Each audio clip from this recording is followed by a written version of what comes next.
Putusan MK mencopot Anwar Usman dari posisi Ketua Mahkamah Konstitusi ini sudah cukup. Dengan putusan begitu sebenarnya pelanggaran etik berat. Gua mundur dong, kalau tahu malu. Tapi Pak Anwar kan sudah mengatakan saya tidak akan mundur dari Hakim Mahkamah Konstitusi meskipun dia dicopot dari ketua. Saya melihat ada sesuatu yang harus dia jaga di sana.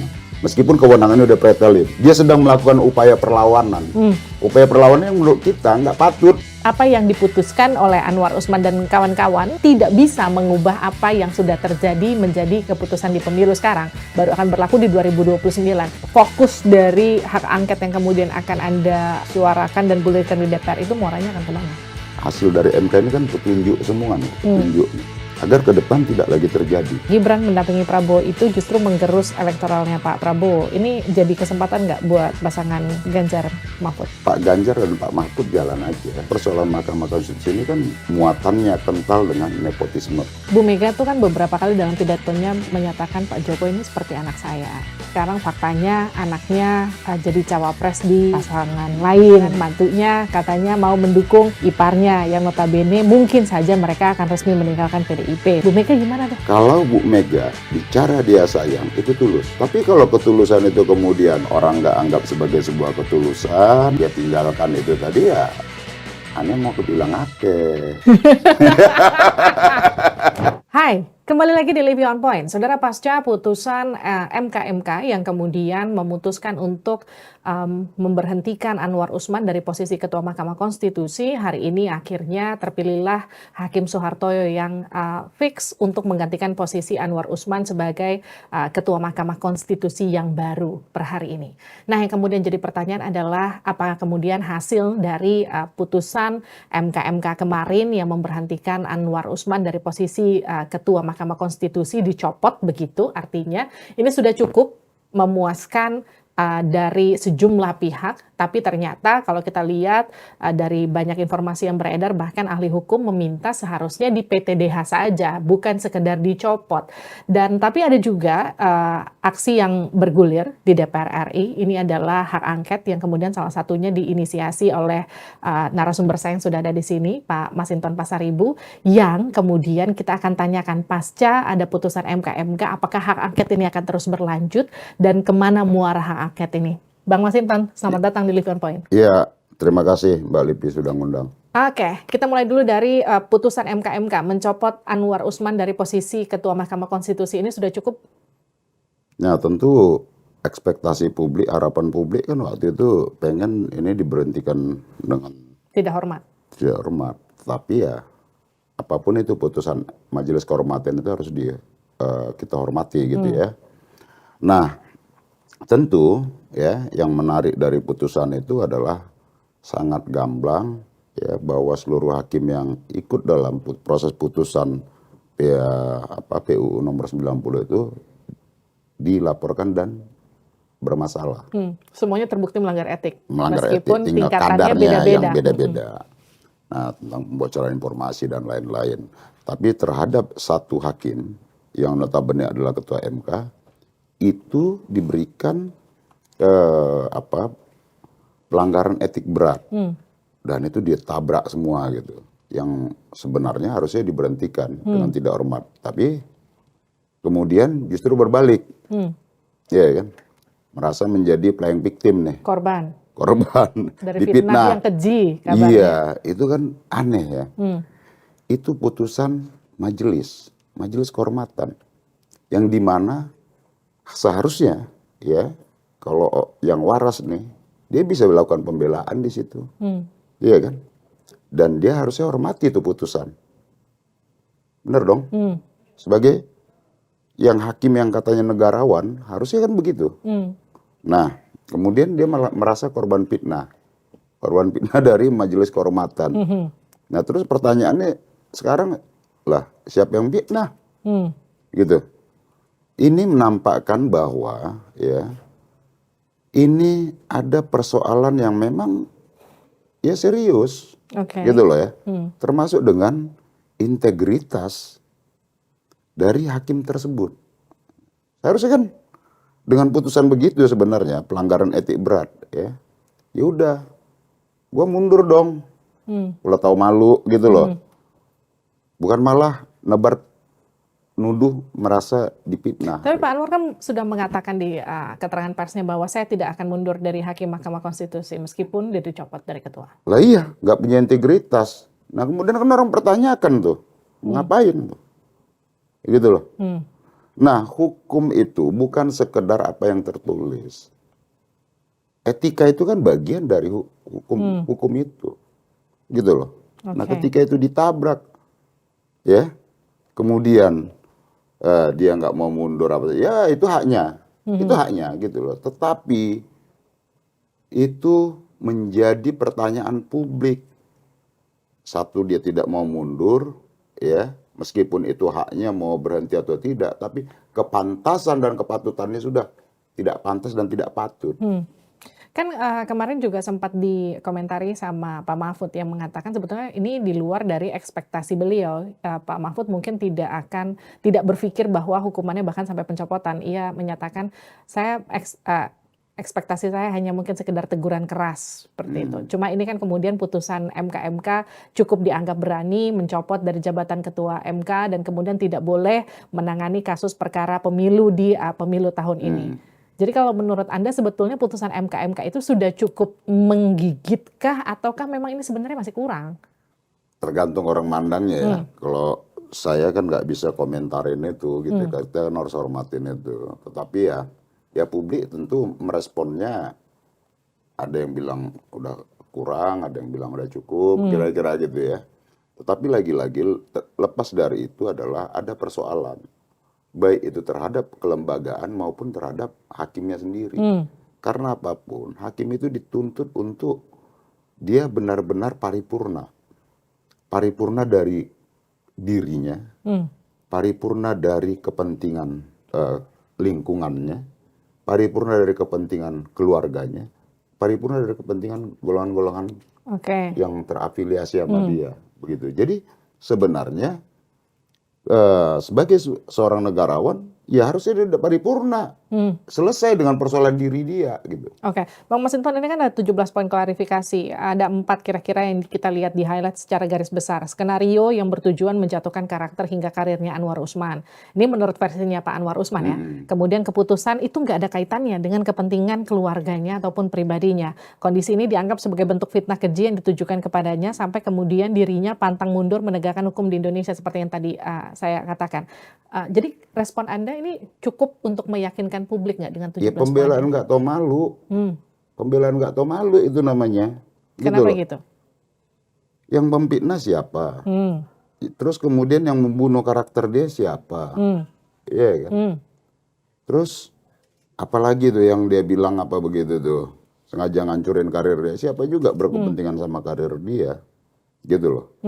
Tetapi dengan dia melawan, gitu loh ya, dia kemudian tiba-tiba merasa korban, terus kemudian dia tidak mau mundur. Saya melihat ini bukan lagi pure urusan tentang etika sebagai hakim. Lalu? Tapi ada sesuatu yang harus dia jaga di sana. Meskipun kewenangannya udah pretelin. Dia sedang melakukan upaya perlawanan. Upaya perlawanan yang menurut kita nggak patut gitu loh. Ini kan Majelis Kehormatan sudah menyampaikan lu melanggar beberapa poin etik yang secara mendasar tuh. Yang di Sabta apa tuh, ada 7 itu. Ada 4 apa 5 yang dia tabrak itu, gitu loh. Terus dia melakukan perlawanan apa? Itu jadi kita teringat nih yang lagi viral tuh, orang naik motor pakai kaos, di belakang kaos kayak itu dekengane pusat gitu loh. Kan ada tuh ya, dekengane pusat gitu loh. Jadi kayak saya melihat ya seperti itu gitu loh. Jadi kalau menurut Anda ada skenario kenapa kemudian sudah ketahuan salah, sudah dicopot, nggak mundur juga, itu nggak cuma bicara soal etika, tapi kemudian ada misi khusus menurut Anda? Iya, benar. Saya melihat itu. Ya karena dia pakai kaos dekengane pusat itu. Kaos itu. Tapi kan gini, putusan MK itu kan meskipun sudah mencopot Anwar Usman, tapi apa yang diputuskan oleh Anwar Usman dan kawan-kawan, oleh 9 hakim itu kemudian kan tidak bisa mengubah apa yang sudah terjadi menjadi keputusan di pemilu sekarang. Baru akan berlaku di 2029. Menurut Anda apa yang kemarin terjadi artinya itu anti klimaks, sia-sia, atau gimana?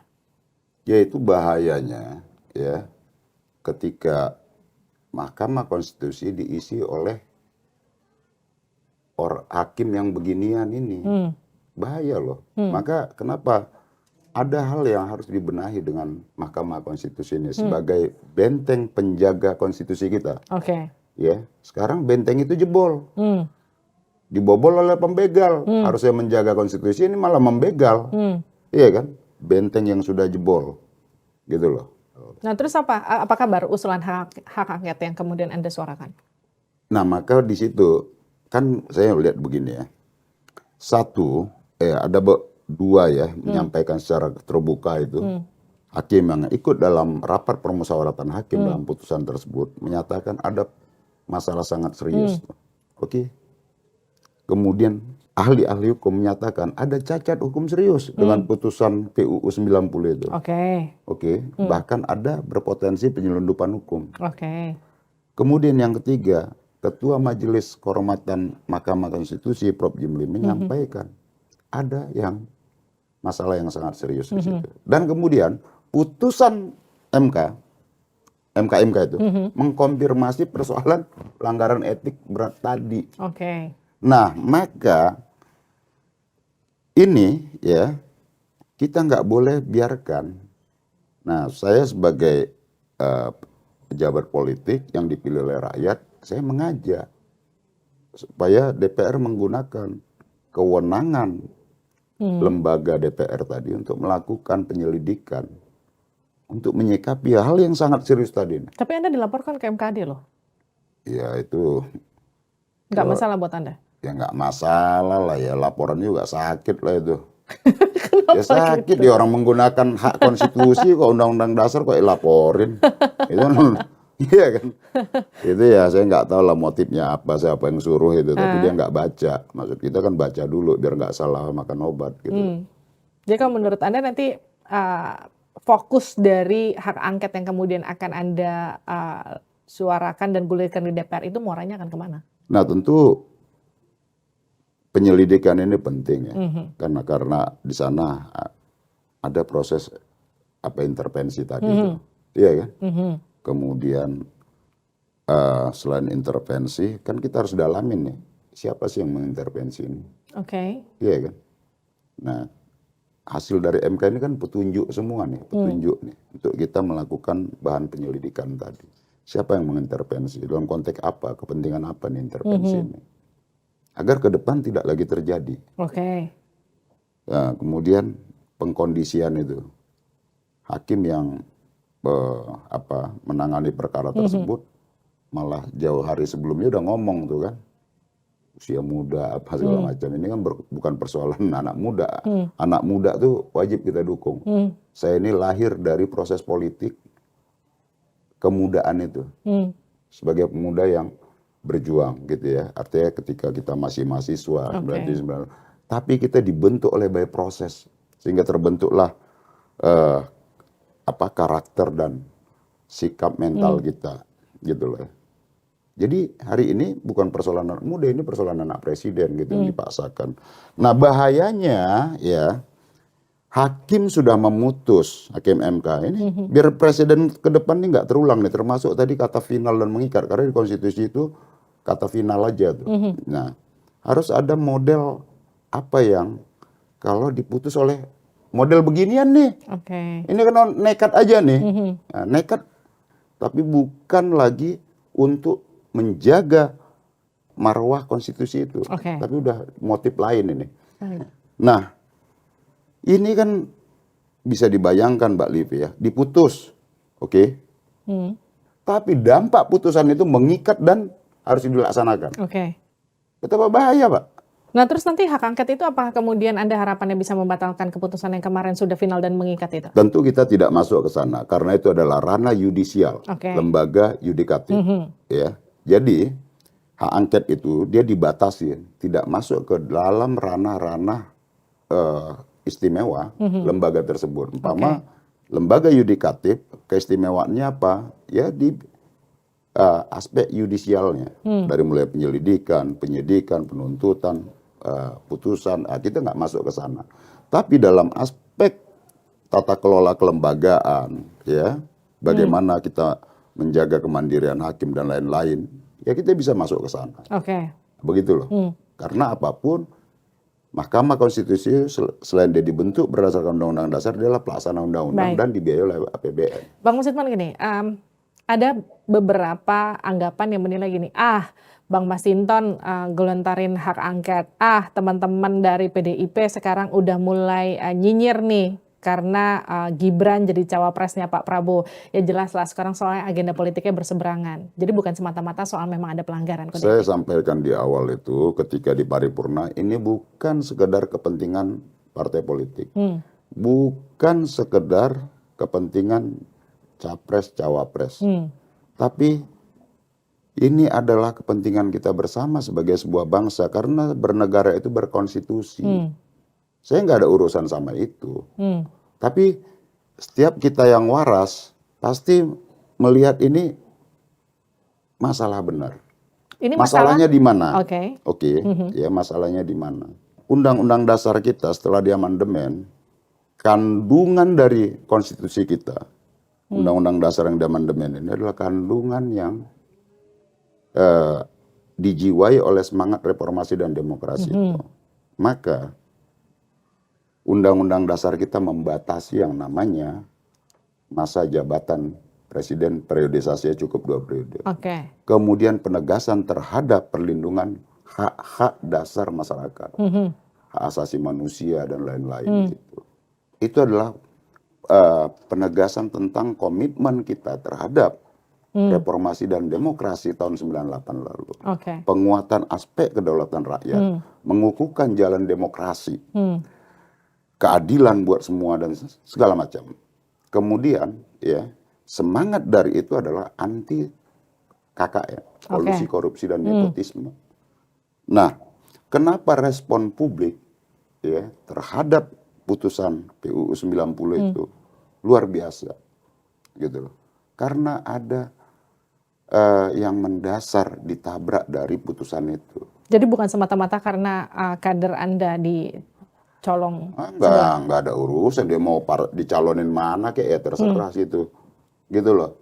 Sepanjang itu proses dan prosedurnya benar, monggo itu hak. Tapi ketika proses dan prosedur itu menabrak norma-norma konstitusi tadi dan menabrak dari semangat reformasi dan demokrasi kita untuk mewujudkan kedaulatan rakyat melalui sistem yang benar apa segala macam, ya kita bisa apresiasi. Jadi bukan karena kadernya lompat ya? Betul. Gak ada urusan mau lompat kemana kek, ya itu haknya gitu loh.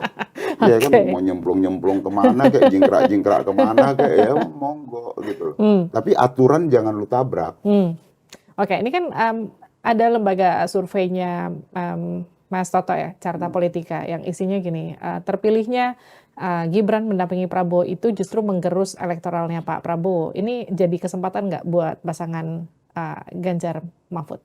Ya persepsi publik itu kan. Kita juga yang saya lihat adalah Pak Ganjar dan Prof Mahfud fokus saja mereka menyampaikan ide, pikiran, gagasan kepada publik dan juga menemui masyarakat. Yang saya lihat itu mereka kita nggak ada ini begini nih mumpung begini, kita nggak ada begitu. Anda nggak ngeliat ini sebagai kesempatan yang bisa diambil oleh posisi Ganjar Mahfud untuk kemudian menarik suara dari timnya Pak Prabowo?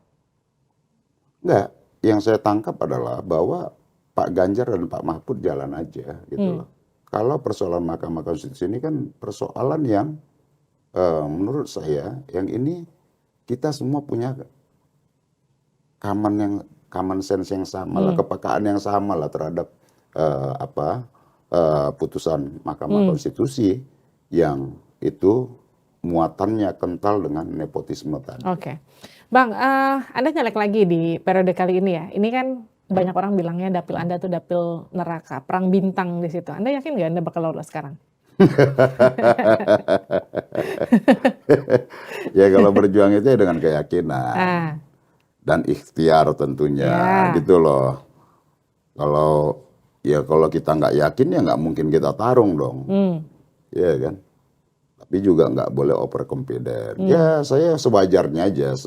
Ketika saya ditugaskan oleh partai, dicalonkan kembali ya di dapil saya ya, tugas saya adalah bagaimana memenangkan Pak Ganjar, memenangkan partai, Hmm. dan tentu kemudian juga memenangkan saya sebagai kandidat calon legislatif untuk Oke, DPR ini kan Mbak. sebagai bisa dikatakan caleg incumbent ya. Terus kemudian masuk di dapil yang dapilnya perang bintang. Nah, Nah, itu justru jadi satu keunggulan buat Anda karena sudah lebih paham medan perang, atau justru Anda merasa terancam karena terlalu banyak bintang-bintang di enggak dapil lah. Anda, Mbak? Jadi begini, dari dulu kan disebut DKI Jakarta dua-dua ini disebut banyak bintang ya. Dari mulai saya calonin di dapil sini periode 2014 lalu 2019 bilang dapil neraka, perang bintang gitu. Jadi saya udah terbiasa dengan itu gitu ya. Pokoknya saya cuman fokus ke masyarakat, ke teman-teman partai ya, kader-kader dan simpatisan, turun ke masyarakat. Fokus saya itu ya. Jadi Oke. umpama mau siapa kek yang mau dicalonkan, baik itu dari internal partai mau dicalonkan partai lain, saya nggak pusingin itu. Oke. Fokus saya adalah datang ke masyarakat, silaturahmi ke masyarakat, ngobrol sama masyarakat. Itu aja Bang Masinton, kalau orang bilang gini, Abang udah maju di 2014, 2019, sekarang mau maju di 2024. Emang Abang udah bikin apa aja sih 2 periode sebelumnya? 2 periode sebelumnya tugas DPR itu adalah parle, bicara. Yang membuat itu kan eksekutif. Iya kan? Maka dia lembaga legislatif itu dulu tuh. Iya kan? Jadi tugas kita ini adalah menyuarakan apa yang menjadi concern kita dalam aspek penyelenggaraan negara ini. Karena tugas kita adalah pengawasan, ya kan, legislasi dan juga persetujuan terhadap pembahasan anggaran itu. Nah, apa yang kita buat? Kalau saya membuat di daerah pemilihan, sejak saya terpilih 2014 lalu, komitmen saya adalah saya tidak boleh memutus silaturahmi dan komunikasi terhadap masyarakat. Maka saya buat rumah aspirasi.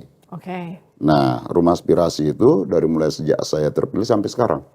Dari rumah aspirasi itulah kita menyusun program-program, Mbak Livi. Oke. Nah, baik itu program bersama masyarakat, ya, kita bikin kegiatan, baik itu kemudian program yang juga bisa membantu masyarakat dari keterbatasannya, gitu ya. Baik itu keterbatasan mengakses tentang bagaimana sih saya bisa mengakses apa ini ada akses PIP, umpamanya program Indonesia Pintar, contoh begitu ya, agar anak kami atau tetangga kami bisa memperoleh akses itu, ya kita bantu aksesnya. Baik. Bagaimana akses terhadap kesehatan. Nah, tugas-tugas kita adalah membantu akses itu ke masyarakat. Bagaimana untuk pelaku-pelaku usaha, Pak, kami butuh alat ini, alat itu. Nah, kita bisa programkan itu melalui rumah aspirasi. Kemudian kami butuh dikunjungi, Pak. Nah, kita jadwalkan kunjungan itu. Nah, maka ketika pada masa COVID dari rumah aspirasi itu juga kita meskipun ada pembatasan untuk silaturahmi ketemu masyarakat gitu ya, ya kita distribusikan bantuan, alat, apa segala macam. Ya itu Rumah aspirasi itu ya. itulah bentuk komitmen kita. Kita ketemu rakyat itu tidak musiman. Oke. Day to day ya kita berinteraksi dengan masyarakat. Jadi musiman itu tadi ya, pada saat menjelang pemilu, kemudian datang lagi sama masyarakat. Oleh itu ya kita nggak banget lah gitu lah. Kita juga kita dipilih itu ya bukan untuk meninggalkan masyarakat, tapi kita memperkokoh relasi dengan masyarakat dan menyuarakan apa yang menjadi kehendak rakyat. Bang Masinton gini, 2024 ini kan agak sedikit beda. Kalau Pak Jokowi bilang banyak dramanya, tapi kalau kita lihatnya gini, Jokowi yang identik dengan PDIP, keluarga-keluarga, anak-anaknya kan sekarang udah keluar nih, ya kan? Menantu-menantunya. Katanya kan gitu, kan udah jadi cawapres. Emang belum ya? Udah balikin. Enggak, kan saya nanya, udah jadi cawapres udah keluar belum? Iya, kalau kami sih, ya kalau kami ada kader tidak sejalan dengan apa, otomatis keluar, gitu loh. Kan kalau mantunya yang satu nih yang masih jadi wali kota kan katanya mau mendukung iparnya, ya kan? Iya, Itu otomatis keluar juga nggak? ya otomatis Keluar sama. juga kan? Iyalah, Nah, itu menggerus suara elektoral PDIP nggak sih nanti? enggak lah masyarakat kan ngerti ya, Hmm. Khawatir nggak Bang Masinton soal enggak itu? khawatir lah. Ya enggak khawatir, itu biasa kok. Hmm. PDI Perjuangan itu ya silih berganti, Hmm. iya kan? Tapi kan kalau Jokowi dan keluarga itu PDIP banget gitu, nggak ya? Nggak tahu. Hmm. Kalau kemarin sih ya nggak tahu sekarang. Bang, Lah iya kemarin sih iya, nggak tahu iya. kalau sekarang. Karena kalau kami kan calon presiden kami jelas, Mm-mm. Pak Ganjar dan Prof Mahfud. Mm-mm. Ya udah, kami sebagai kader itu yang kami usung. Oke. Kalau ada kader yang merasa kader tapi dia tidak mengusung apa yang sudah diputuskan oleh partai, kan berarti Udah nggak nggak sama sejalan ya? dong, gitu loh. Oke. Gitu. Bang, gini, status KTA Gibran dan Bobi, jadi artinya sejauh ini masih belum dibalikin ya? Ya harusnya sih balikin. Agar ada publik kan juga pengen ngelihat ya. Ada satunya kata perbuatan, adanya konsistensi. Gitu loh. Jangan nanti ini kan publik itu yang dilihat dari pemimpinnya adalah keteladanan. Kalau nggak ada keteladanan apalagi? Oke. Gitu loh. Tidak ada satunya kata dan perbuatan ya apalagi? Ya nggak dipercaya. Jadi kalau pemimpin begitu, mau ngomong apapun, kita tidak akan pernah rasakan getarannya. Karena pasti bohong gitu kan. Oke, Pak Masinton gini, Bu Mega tuh kan beberapa kali dalam pidatonya menyatakan Pak Jokowi ini seperti anak saya. Pak Jokowi ini adalah kader yang spesial buat PDIP. Tapi kan sekarang faktanya anaknya jadi cawapres di pasangan lain gitu. Terus kemudian mantunya katanya mau mendukung iparnya yang notabene mungkin saja mereka akan resmi meninggalkan PDIP begitu. Bu Mega gimana tuh? Ini saya bukan ngomong melo ya, nanti dibilang drakor lagi kita. Saya ogah banget, nggak ada dalam kamus perjuangan kita itu melo-meloan gitu loh ya, drakor-drakoran. Ya. Jadi kalau Bu Mega bicara dia sayang, itu tulus, tidak pura-pura. Itu hatinya yang bicara. Kalau Bu Mega bilang sayang, ya memang beliau sayang. Gitu loh. Jadi kalau sudah Bu Mega bilang, wah saya sayang ini, itu yang saya tahu, Bu Mega itu kalau menyatakan sayang ya beliau sayang. Nah terus gimana sekarang Karena kondisinya beliau gini? bukan orang, bukan tipe yang ngumbar Oke. kata-kata gitu loh. Jadi itu ungkapan ketulusan. Tapi kalau ketulusan itu kemudian orang nggak anggap sebagai sebuah ketulusan dan kemudian ya dia tinggalkan itu tadi ya aneh mau kebilang ake. Ya udah lah ya. Iya, tapi ini bukan melo ya, bukan drakor, sorry ya. Tapi komunikasi antara Bu Mega, Pak Jokowi dan juga kader-kader PDIP lain masih jalan? Masih jalan nggak sih? Kalau dengan begini saya nggak tahu. Mungkin aja komunikasi apa nggak tahu lewat mungkin ada Pak Pram ya beberapa ini. Tapi nggak tahu kalau sekarang kayak komunikasinya ya mungkin kayak sinyal handphone kali. Putus nyambung, Bisa naik putus turun ya. nyambung atau sekarang lagi sedang. Kalau gini, Bang Masinton di 2014, 2019 kita tuh kan kenal udah agak lama ya, Bang Masinton ya. Dari 2014 kurang lebih kita udah ngobrol-ngobrol begini, Bang Masinton ya. Dulu kan Anda tuh kader yang kalau saya nih mau wawancara, mau nyari siapa kira-kira yang bakal keras mendukung Pak Jokowi, Bang Masinton salah satunya. Nah sekarang nih, iya dong, dari 2014, 2019. Nah sekarang kan nuansanya agak-agak beda. Saya mendukung secara personal aja. Iya, saya aja. mendukung. Iya, saya dukung. Yang benar saya dukung. Tapi yang bengkok saya kritik kok. Maka saya sering orang melihat pernyataan-pernyataan saya loh. Mas Hinton dari partai pendukung kok suaranya seperti ya? Kayak oposisi gitu ya. Nah karena saya mendukung pendukung kritis. Oke. Bukan pemuja ya, beda kalau pemuja, kadar pemuja itu salah pun pasti dibilang benar. Bau aja dibilang wangi itu. Nah terus sekarang kayak gini gimana? Kecewa nggak? dengan apa yang terjadi dengan kondisi politiknya sekarang? Saya, Iya dong, secara personal aja. kalau saya bukan kecewain ya, artinya gini nih, ada teman, kan sama-sama kader,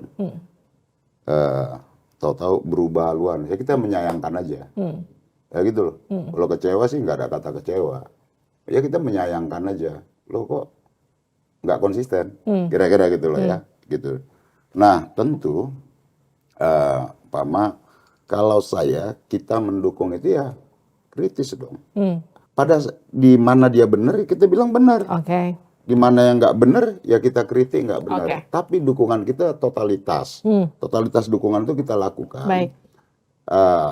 Dengan ukuran-ukuran nilai kebenaran itu tadi. Kalau pas lagi nggak benar ya kita kritik dong. Maka pernah tuh saya kritik dulu ketika penguasaan tanah begitu lama segala macam. Saya bilang ini kebijakan POC gaya baru, kira-kira gitu loh. Oke, sekarang kita masuk ke jawab cepat ya. Iya. Anies Baswedan adalah sosok yang? Cara. Prabowo Subianto adalah sosok yang? Sekarang juga joget. Joget. Ya sekarang juga joget kan. Oke, next. Ganjar Pranowo adalah sosok yang? Mantap. Gibran Rakabuming Raka adalah sosok yang? Jawab dong. Ya aku ketawa itu dia jawabannya. Hah? Udah jawabannya ketawa? Ya belum cukup umur. Oh iya, oke. Pak Jokowi adalah sosok yang? Pelintar-pelintir. Bu Mega adalah sosok yang? Kokoh. Masinton Pasaribu, yakin nggak lolos di Pileg 2024? Insya Allah Dan apa yang akan dibuat Masinton Pasaribu untuk rakyat nanti? tetap tidak berubah. Bersama rakyat, berjuang bersama rakyat, bersuara untuk rakyat. Terima kasih sudah bergabung di Live On Terima Point. kasih. Wah, serius banget alamannya. Kita ketemu lagi di Live On Point episode selanjutnya. Sampai jumpa.